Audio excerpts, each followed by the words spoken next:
Magandang hapon po sa lahat. Tayo nagbabalik ulit dito sa ating munting channel, Samuel Soriano TV29, para mag-discuss ulit ng another coins. At ito po ay ating hilig mangulikta ng barya.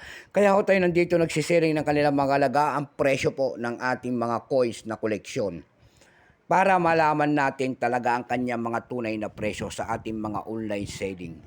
Magandang hapon po sa lahat ng ating mga subscriber ko sa kayong dako ng mundo po. Keep safe po sa lahat, God bless.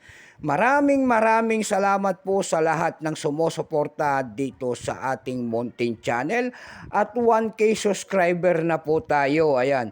Maraming salamat po sa lahat ng aking mga subscriber. Hindi natin maaabot yan kung hindi sa ating mga subscriber po.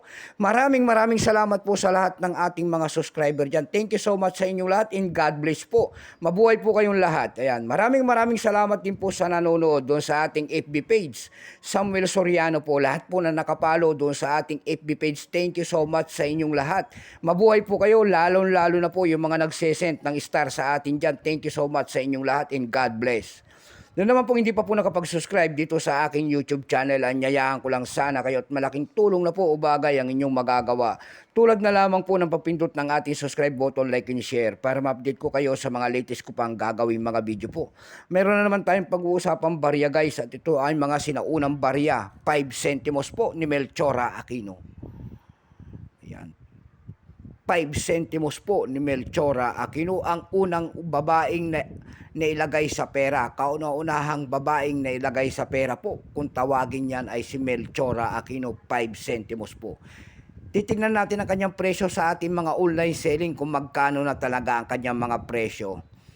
Bago po yan, kilalanin mo muna natin siya. Issue po nito ay Philippines po, Period Republic, 1946 up to date po. Type nito Standard Circulation Coins, years 1979 hanggang 1982. Value nito 5 centimos, Melchora Aquino. Currency piso, 1967 up to date po. Composition yan ay brass. May bigat lamang itong 2.5 grams.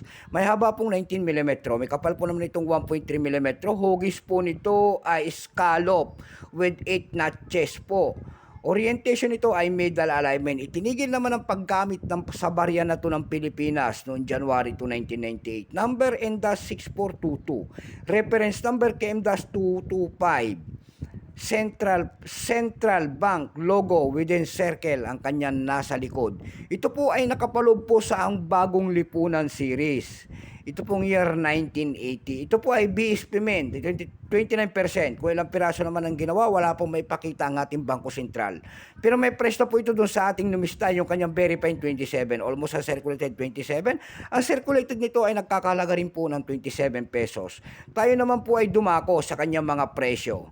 Doon sa ating ebay.com, ayan, sa ebay.com po, mayroon tayong nakita nagbebenta doon ng $11.95, nasundan ng $8.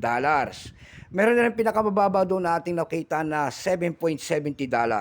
Tayo naman po ay dumako sa Carousel PH, pangalawang website. Doon po sa Carousel PH po, meron tayong nakita na bibenta doon ng 90 pesos. Nasundan po ito ng 85 pesos. Meron pinakamababa naman nagbebenta doon ng 35 pesos. Ayan lamang po ang ating may babahaging kanyang presyo. Keep safe po sa lahat, and God bless.